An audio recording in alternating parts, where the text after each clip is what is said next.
우리 사람들은 누구나 변화를 원하고 있습니다. 지금의 모습보다는 조금 더 좋아진 그리고 더 나은 변화가 필요한 것이 우리의 인생이 아닌가 싶습니다.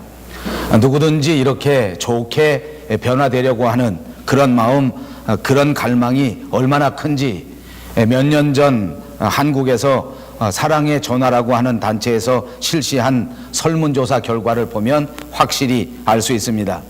이 사랑의 전화 사이버 상담센터에서 475명에게 해당되는 사람들에게 질문을 던졌습니다. 현재 당신은 더 나은 자신을 만들기 위해서 변화를 원하십니까? 하는 그런 질문이었습니다. 그런데 그 질문에 무려 98%에 해당하는 465명이 모두가 다 예라고 대답한 것입니다. 그리고 이 가운데 56%는 자신의 삶의 변화를 주기 위해서 생각만 하는 것이 아니라 구체적으로 목표를 세우고 또 그것을 실제로 실행에 옮기고 있다, 이렇게 응답한 것입니다. 이렇게 사람들이 모두가 다 변화를 원하는 그 이유는 과연 무엇일까요? 또 이것도 조사를 해보았더니 거기에 44%에 해당하는 응답자가 이상적인 나를 만들기 위해서 변화를 원한다, 그렇게 말했습니다. 그리고 그 다음으로는 사회적으로 경제적으로 성공해서 지금보다는 훨씬 더 여유로운 삶을 살기 위해서 변화를 원한다, 이렇게 대답한 사람들도 상당수 있었습니다. 그런가 하면 건강관리를 위해 변화를 원한다는 사람이 12%, 사회적인 성공을 위해서 변화를 원한다는 사람이 10%, 경제적인 부여를 위해서 변화를 원한다는 사람이 8%에 해당하는 응답자의 모습을 보였습니다. 사람들에게는 이렇게 자기 앞날에 대하여 변화하고 싶은 그런 본능이 있는 것입니다. 그러나 자신이 원하는 것처럼 그렇게 실제적으로 변화를 이루어내는 사람은 그렇게 많지 않습니다. 오히려 소수에 불과합니다. 우리도 그렇지 않습니까? 좀 더 멋진 몸매를 가지기 위하여 운동을 하기로 결심합니다. 그리고 운동을 실행합니다. 또 이 밴쿠버에서 좀 더 효율적으로 잘 살기 위해서 하루는 굳은 결심을 하고 영어 공부를 시작합니다. 그래서 잘 안 되지만 열심히 땀을 흘려서 외워보고 또 입으로 자꾸만 계속해서 더 해보고 인터넷을 찾아보면서 또 주변을 찾아보면서 어디 잘 가르치는 곳이 없을까 생각하고 공부를 시작한단 말입니다. 이런 모든 것들이 운동을 통해서, 공부를 통해서 좀 더 좋은 내 자신의 모습, 좀 더 변화된 내 자신의 미래를 꿈꾸면서 그렇게 시작하지만, 그러나 안타깝게도 작심삼일이라는 말처럼 이내 포기하고 마는 것입니다. 결국 변화하려고 하는 이 싸움에서 우리는 번번이 실패하고 굴복하고 마는 것이 현실입니다. 이 싸움에서 승리하는 여러분 꼭 되시기를 주님의 이름으로 축복합니다. 이런 변화의 싸움에서 승리하고자 하면 반드시 값을 치를 수 있는 준비가 필요합니다. 여러분 명심하십시오. 세상에서는 저절로 공짜로 얻어지는 것은 거의 없습니다. 변화를 원한다고 하면 그 변화에 해당하는 값을 치르고 그것을 감당하려고 하는 마음의 자세, 그리고 마음의 준비가 반드시 필요하다는 말씀입니다. 우리 주변을 한번 살펴보십시오. 요즘에 유명한 기업이라고 하는 기업들은 모두가 다 변화를 추구합니다. 변화하지 못하면 금방 망해버립니다. 기억하십니까? 제가 결혼할 때쯤 30년쯤 전에는 시계 하면 모두가 다 스위스였습니다. 스위스의 시계가 무려 세계 시장의 90%를 점유했다고 합니다. 요즘은 어떤지 압니까? 30년 지났는데 스위스 시계가 점유하는 점유의 비율은 불과 8%밖에 되지 않습니다. 지금은 더 이상 스위스의 시계가 아니란 말입니다. 스위스의 시계가 모양도 변하지 않고 기능도 변하지 않고 모든 것이 하나도 변하지 않을 때 세계의 모든 나라의 시계들이 변화를 이루고 그 모든 사람들의 기호를 채워주면서 세계 시장의 모든 점유율들을 다 빼앗아 버리고 만 것입니다. 여러분, 우리가 살아가는 세상 속에서 변화가 제일 느린 곳이 있습니다. 아마도 교회인 것 같습니다. 변화해야 하는데도 불구하고 변화하지 않는 것입니다. 또 있습니다. 학교나 정부의 공직사회 같은 데도 변하지 않습니다. 군대도 변화가 필요한데 변화가 되지 않습니다. 아주 보수적인 단체들입니다. 그러나 우리는 교회 안에서 반드시 변화가 일어나야 하고 교회 안에서 반드시 하나님의 말씀 안에서 개혁이 일어나야 한다는 사실을 분명히 알고 있는 것입니다. 그렇습니다. 하나님의 나라, 하나님의 세계는 그야말로 변화하는 세계입니다. 하나님은 말씀으로 세상을 변화시키셨습니다. 말씀 한마디로 아름다운 우주 공간으로 변화시켜 버리셨습니다. 흙을 가지고 변화시키셔서 멋진 남자로 변화시켰습니다. 딱딱한 갈빗대를 취하셔서 부드럽고 귀한 아름다운 여자로 변화시켰습니다. 인신매매를 통해서 팔려간 볼품없는 한 소년을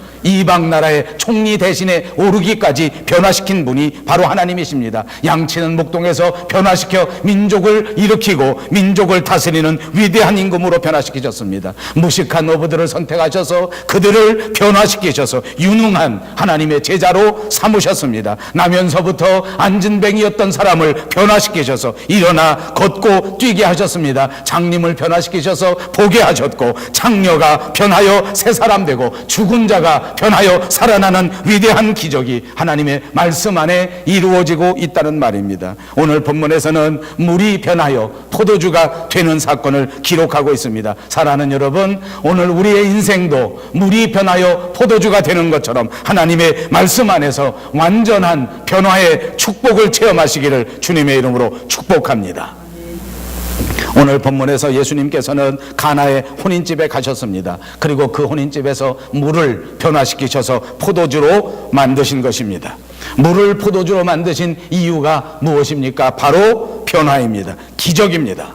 사랑하는 여러분, 우리는 이런 변화, 이런 기적의 주인공이 될 때 우리 인생이 변화되고 우리 인생이 아름답게 하나님 앞에 드려질 수 있는 것입니다. 오늘 본문의 포도주는 과연 어떤 변화인가를 살펴보시면서 우리들 자신에게도 꼭 이런 변화가 일어나게 되기를 바랍니다. 첫 번째, 이 변화의 의미는 필요에 따른 변화였습니다. 여러분, 물은 사람에게 꼭 필요한 것입니다. 손님들에게도 물이 필요합니다. 손을 씻기 위해서도 필요하고 마시기 위해서도 물은 필요했단 말입니다. 그런데 이 집은 혼인잔치집입니다. 이 집에는 물만 필요한 것이 아니라 또 포도주가 필요합니다. 그런데 포도주가 모자르게 된 것입니다. 여러분, 이때 당시 지중해 이 근처의 혼인잔치는 우리나라의 혼인잔치와는 전혀 다릅니다. 우리는 혼인잔치가 잠깐 동안 이루어집니다. 1시간이나 길어야 1시간 반입니다. 그리고 오신 손님들에게 우리는 국수를 대접하면 되는 것입니다. 요즘은 조금 바뀌어서 한 끼 식사를 대접합니다. 그러나 식사 한 번으로 끝납니다. 그런데 이 유대나라에서 결혼식은 우리와는 좀 다릅니다. 보통 일주일, 열흘, 그리고 조금 잘하는 결혼식이라 하면 무려 13일 동안이나 계속해서 잔치를 벌였다는 것입니다. 계속 먹을 것을 내놓아야 합니다. 계속해서 마실 것을 내놓아야 합니다. 그런데 결정적인 것은 이 잔치집에 포도주가 부족하게 된 것입니다. 이제는 그 어떤 것보다도 포도주가 꼭 필요하게 된 것입니다. 물은 필요합니다만 오늘 물은 충분히 있었습니다. 다른 어떤 음식들도 부족함이 없었습니다. 그런데 포도주가 모자란 것입니다. 꼭 필요한 것이었습니다. 여러분, 오늘 우리가 살아가는 이 삶에는 사람이 필요합니다. 회사에서도, 학교에서도, 직장에서도, 사업에서도 사람이 필요합니다. 여러분, 어떤 사람이 필요합니까? 꼭 필요한 사람이 있습니다. 성실한 사람, 진실한 사람, 책임감이 있는 사람이 필요한 줄로 믿습니다. 모든 책임은 남한테 전가하고 날마다 대모나하는 사람이 필요한 것은 절대 아닙니다. 여러분, 오늘 우리 사회에서는, 우리 직장에서는, 우리 교회에서는 웃는 사람이 필요합니다. 어떤 책에 보니까 반드시 웃어야 성공할 수 있다 하는 책을 본 적이 있습니다. 그렇습니다. 성공하려면 웃어야 합니다. 웃는 것은 상대방에게 친절을 보여주는 것을 의미하는 것입니다. 웃는 사람은 입을 삐죽거리는 사람하고는 정반대입니다. 웃는 사람은 긍정적인 사람입니다. 여러분, 웃는데 돈 들지는 않습니다. 웃는 사람 가운데 불행한 사람이 없습니다. 웃는 사람 가운데 가난한 자도 없습니다. 웃으면서 부자가 되지 않은 사람은 한 사람도 없다는 것이 이 책의 내용입니다. 그렇습니다. 웃어야 그 가정에 활력이 더해지고 웃어야 그 직장에 활력이 더해집니다. 여러분, 한번 웃어보십시다. 그렇게 웃어가지고 활력이 되겠어요? 옆에 있는 분 보고 한번 웃어보세요. 그렇게 웃어가지고 힘이 나겠어요? 좀 크게 한번 웃어볼까요? 어느 세미나에 가서 보니까 막 그렇게 웃더라. 하하하 막 이렇게 웃던데 우리도 한번 해볼까요? 예, 한번 웃어보십시다. 하하하. 아버지, 웃음은 우리 몸에 새 활력을 부어준다는 겁니다. 여러분, 웃음이 있어야 기뻐집니다. 여러분, 막 웃어보십시오. 주변에 있는 사람이 훨씬 더 가깝게 느껴집니다. 교회 와서 매일 미소를 띄워보십시오. 교인들과 훨씬 더 친해지게 된다는 말입니다. 직장에 나가서도 날마다 웃는 사람들이 옆에 있는 사람들을 즐겁게 만듭니다. 옆에 있는 사람들에게 더 큰 힘을 주는 것입니다. 교회 안에도 이런 사람이 꼭 필요합니다. 여러분, 우리 교회 안에는 특별히 책임감 있는 성실한 직분자가 있어야 된다고 믿습니다. 자기 직분에 충실한, 자기 직분에 열심을 감당할 수 있는 사람이 꼭 필요합니다. 우리 밴쿠버 영성교회는 더더욱 그렇습니다. 이제 개척하는 교회입니다. 단순한 개척교회 정도가 아닙니다. 벌써 8년이 지났습니다. 이제는 더 이상 개척교회라고 그냥 주저앉아 있을 수 있는 그런 형편이 아닙니다. 이제 더 큰 능력을 가지고 더 큰 힘을 가지고 하나님을 의지하여 분연히 일어나야 될 때란 말입니다. 부흥하여야 할 때란 말입니다. 하나님을 기쁘시게 해야 될 때란 말입니다. 많은 사람들을 위하여 빛과 소금의 사명을 감당해야 될 그런 교회가 됐단 말입니다. 그냥 주저앉는 사람이 필요한 것이 아닙니다. 여기서 일어나는 사람이 필요합니다. 여기서 힘을 내는 사람이 필요하다고 믿습니다. 저는 우리 밴쿠버 영성교회는 이민교회이기 때문에 더더욱 긍정적인 사람이 필요하다고 믿습니다. 세상에 여러 가지 평가가 있을 수 있습니다. 세상에는 여러 가지 안목이 있을 수 있단 말입니다. 이런 생각을 할 수도 있고 저런 생각을 할 수도 있다는 말입니다. 그러나 부디 긍정적으로 생각하는 사람들이 많이 생겨지시기를 주님의 이름으로 축복합니다. 긍정적으로 생각해야 힘을 낼 수 있기 때문입니다. 긍정적인 사람이 하나님의 역사를 이룰 수 있기 때문입니다. 그렇습니다. 반드시 우리 교회 안에 성공적인 인물이 필요합니다. 성공하는 사람이 있어야 옆에 있는 사람들도 따라서 성공할 수 있게 만들기 때문입니다. 사랑하는 여러분, 우리가 변해야 됩니다. 우리가 긍정적인 사람이 되고 우리가 성공하는 사람이 다 되시기를 주님의 이름으로 축복합니다.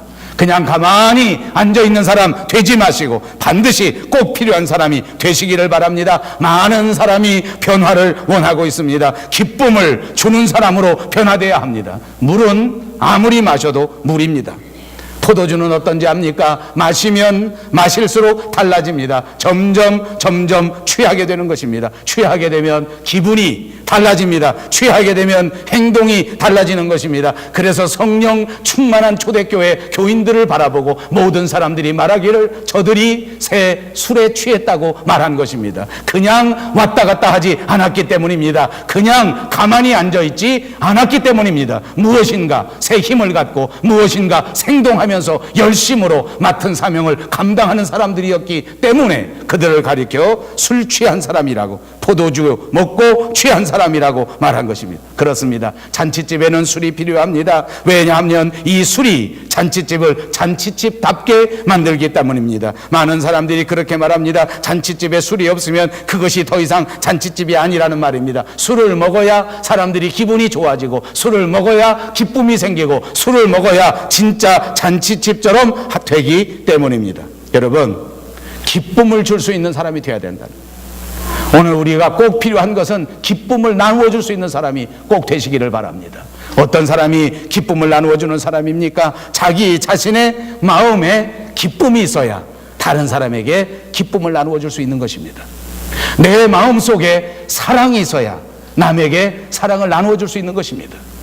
내 마음에 은혜가 넘쳐나야 다른 사람에게 은혜를 나누어 줄 수 있는 것입니다. 자기 구원에 확신이 있어야 기쁨이 생기고 그 기쁨을 남에게 나누어 줄 수 있단 말입니다. 내가 하나님 앞에서 구원받은 확신이 없다고 하면 소망도 생기지 않습니다. 기쁨도 생기지 않습니다. 그냥 여기저기 끌려다니는 소처럼 그렇게 걸어다닐 수밖에 없다는 것입니다. 사랑하는 여러분, 여러분 마음속에 예수 그리스도의 십자가 그리고 그분의 보혈의 피로 구원받은 이 엄청난 기쁨이 강처럼 충만하시기를 주님의 이름으로 축복합니다. 예수님께서 나와 함께 하십니다. 주님이 나와 동행하시는 것 때문에 얼마든지 감사하고 행복하고 기뻐할 수 있는 여러분들이 꼭 되시기를 바랍니다. 주님은 우리와 함께 하셔서 그 어떤 상황 속에서도 저와 여러분을 도와주실 것입니다. 그것을 믿으십시오. 주님이 우리를 도와주신다는 것을 믿으면 우리 마음속에 기쁨이 생겨지게 됩니다. 그리고 그 기쁨이 나누어 줄 수 있게 되는 것입니다. 사랑하는 여러분, 이 시대에 반드시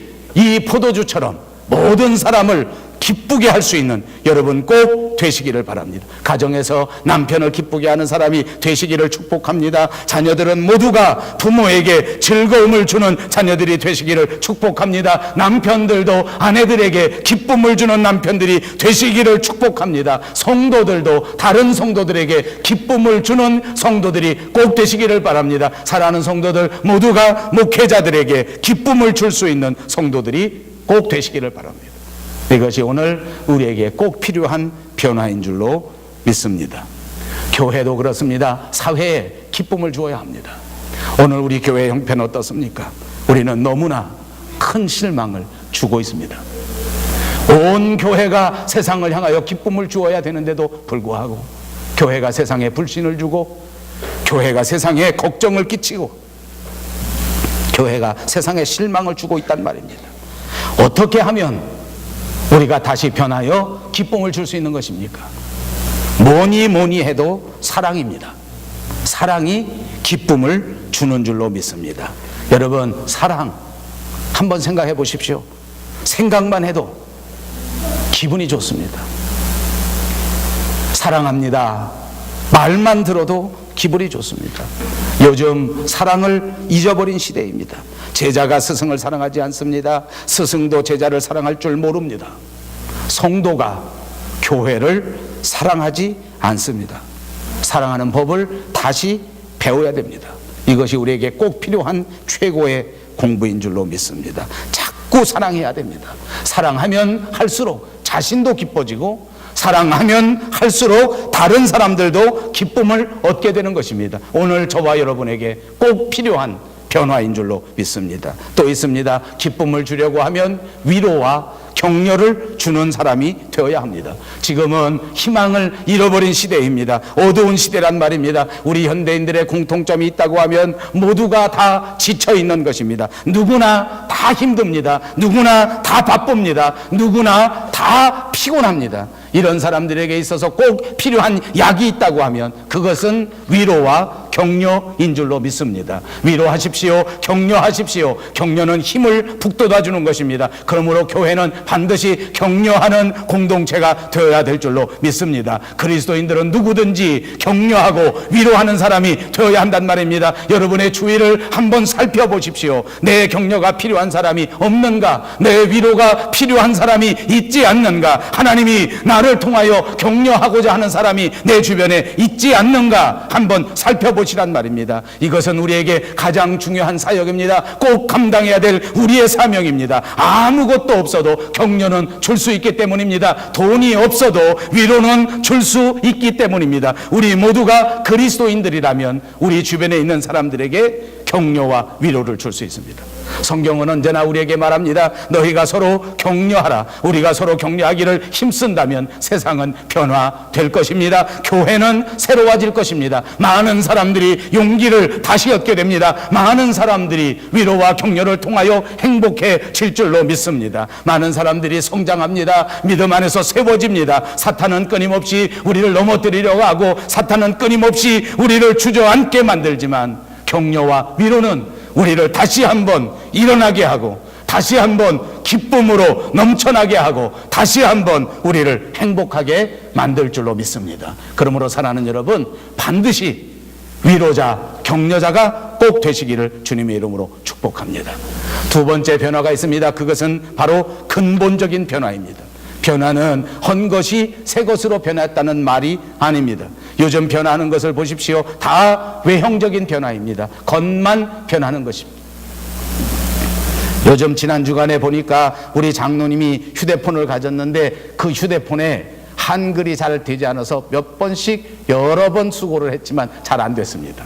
아직도 잘 안 됩니다. 얼마나 바뀌었는지 모릅니다. 그런데 장로님이 생각할 때 이거 다시 바꾸라 하고 청년이 말하니까 억울해 죽겠는 거예요. 왜냐하면 산지 1년도 안 됐는데 아직 새 것인데. 그러니까 우리만 그렇게 생각합니다. 요즘 젊은 청년들은 1년이면 다 골동품이라고 생각합니다. 왜냐하면 휴대폰들이 2달, 1달 만에 한 번씩 전혀 새로운 기술로 바꾸기 때문입니다. 겉모양을 바꿉니다. 속은 들여다보면 별것은 아닙니다만 기능을 전부 바꾸는 것입니다. 자꾸 30년 전 이야기해서 미안합니다만 제가 30년 전에 여기 캐나다에 있는 형님에게 전화 한번 하려고 하면 온 집안 식구들이 노트에다 글을 쭉 적었습니다. 왜냐하면 1초라도 아끼려고, 그리고 잊어버리지 않고 다 할 말 하려고 쭉 적어서 식구대로 쭉 들어서 전화 건다, 잠깐 기다려 전화 건다, 그리고 전화를 시작하면 식구대로 돌아가면서 하는데 저는 막내라서 맨 마지막에 돌아옵니다. 그러면 적었던 거 이렇게 하려고 하면 저희 어머니가 돈 아깝다고 옆에서 전화기를 확 뺏어갑니다. 끊어버려요. 그때는 전화도 그냥 이렇게 말할 수가 없어요. 여보세요, 여보세요, 형 나야, 이러고 소리를 질러요. 그래서 그때 나 사람들은 지금도 셀폰을 들고 그냥 여보세요, 여보세요 소리를 질러요. 애들이 기겁을 합니다. 좀 조용조용히 하라고. 요즘은 전화를 그냥 여보세요 이렇게 말해도 다 들립니다. 옛날엔 안 들렸어요. 30년 전엔 안 들렸어요. 소리 질러야만 했습니다. 다 이해해 주십시오. 20년 전에도 소리 질러야 됐어요.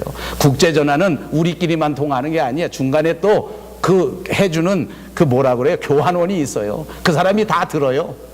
그래서 빨리 말하세요 하고 또 말해. 그 사람도 다 들어. 3자가 드니까 소리를 안 지를 수가 없어요.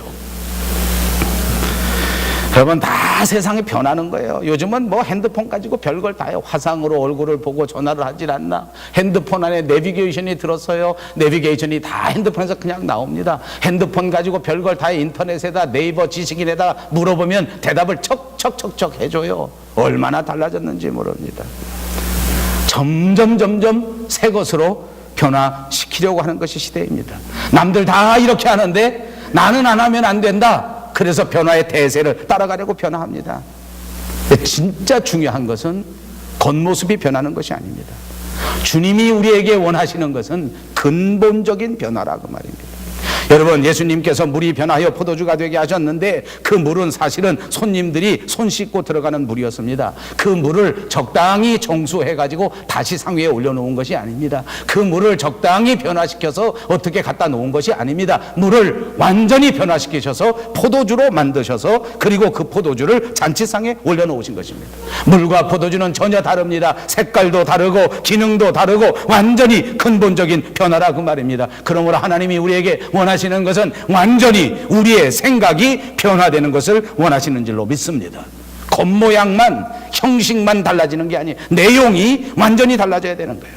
여러분, 교회가 변화되고자 해서 의자를 바꿉니다. 색깔을 바꿉니다. 칠을 바꿉니다. 환경을 바꿉니다. 리모델링을 했습니다. 그렇다고 해서 교회가 변화되는 것은 아니란 말입니다. 사랑이 충만하고 기쁨이 넘치고 자기를 양보하고 하나님의 말씀에 순종하고 사랑에 매는 줄로 하나가 되어 열정적으로 뭉쳐있다고 하면 하나님이 가장 기뻐하시는 변화인 줄로 믿습니다. 그래서 사도 바울도 로마서 12장 2절에 너희는 이 세대를 본받지 말고 오직 마음을 새롭게 함으로 변화를 받으라 말씀해 주신 것입니다. 마음의 변화, 그것이 하나님이 원하시는 변화입니다. 마음의 변화, 그것이 근본적인 변화입니다. 환경이 달라졌다고 해서 사람이 달라지는 것이 아니기 때문입니다. 저와 여러분은 한국 사람입니다. 그런데 캐나다에 왔습니다. 캐나다에 와서 다 같이 영주권을 받고 시민권을 받고 캐나다 사람이 되었지만 사실은 캐나다 사람이 된 것이 아닙니다. 아직은 마음이 바뀌어지지 않았기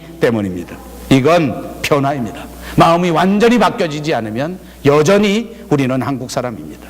그러므로 우리가 정말 캐나다인이 되려고 하면 마음이 변화되어야 하는 거나 똑같습니다. 형식적으로 교회 왔다 갔다 한다고 해서 교인이 되는 것이 아니란 말입니다. 등록했다고 해서 교인이 되는 것이 아닙니다. 핵심적인 그리스도인이 되려고 하면 맹물과 같은 사람이 포도주와 같이 완전히 내용이 변화되어야 되는 줄로 믿습니다. 세상은 변화를 요구합니다. 하나님도 변화를 요구하십니다. 변화되지 아니하면 역사의 무대에 설 수가 없는 것입니다. 우리의 신앙도 마찬가지입니다. 변화되지 아니하면 하나님 나라에 들어갈 수가 없습니다. 사랑하는 여러분, 행복해지고 싶으십니까? 행복하려고 하면 생각부터 행복하게 바꾸어야 합니다. 의심하는 사람들은 모두가 행복해질 수 없습니다. 왜냐하면 의심의 생각이 있기 때문에 모든 것을 의심스럽게 생각하기 때문입니다. 여러분, 돈이 많다고 다 부자이겠습니까? 아닙니다. 마음이 부자여야 진짜 부자입니다. 나는 만족합니다. 나는 부족한 게 없습니다. 나는 감사합니다. 나는 더 이상 바랄 게 없습니다. 이 사람이 진짜 부자인 것입니다. 아무리 돈이 많아도 조금 더 벌어야 한다, 있을 때 조금 더 모아야 되겠다, 여기다 더 투자해야 되겠다 하는 사람은 절대 아직 부자가 아닌 것입니다. 생각이 이토록 중요합니다. 생각의 방향이 중요한 것입니다. 나쁜 방향으로 행하면 계속해서 나쁜 사람이 될 수밖에 없습니다. 그러므로 우리의 생각을 변화시켜 좋은 방향으로, 좋은 방면으로 생각하는 여러분 되시기를 바랍니다. 모든 일을 좋은 방면에서 생각해야 돼요. 몸이 좀 아파도 좋은 방면으로 생각하십시오. 아픈 것도 괜찮습니다. 자꾸 성숙하는 겁니다. 육체의 몸이 조금 아프면 영혼이 더더욱 맑아질 수 있는 기회입니다. 조금 외로워도 좋게 생각하십시오. 이 외로운 시절에 하나님 앞에 더더욱 기도하고 하나님과 가까이 할 수 있는 기회구나. 조금 사람들과 갈등이 있을 때에도 좋은 방면으로 생각하십시오. 이 갈등의 시간이 지나면 더 굳은 땅처럼 더 좋은 관계가 되겠지라고 생각하는 것입니다. 그러면 그 시간을 견딜 수 있습니다. 그러면 그 모든 것을 극복할 수 있는 것입니다. 사랑하는 여러분, 옛사람이 변하여 새사람이 되는 것, 이것은 생각 자체가 바뀌어지는 것, 마음 자체가 바뀌어지는 것. 육으로 난 것은 육입니다. 아무리 세례를 받고 아무리 직분을 받았다고 해서 달라지는 것이 아닙니다. 교회 생활을 아무리 오래 하고 선한 사업을 했다고 해도 그것이 거듭난 것이 아닙니다. 생명이 바뀌어져야 되는 것입니다. 이것이 거듭나는 것입니다. 평생 예수 믿어도 육으로 난 것은 육이요, 육의 사람으로 산다면, 근본적인 변화가 없다면 하나님의 사람이 될 수가 없습니다.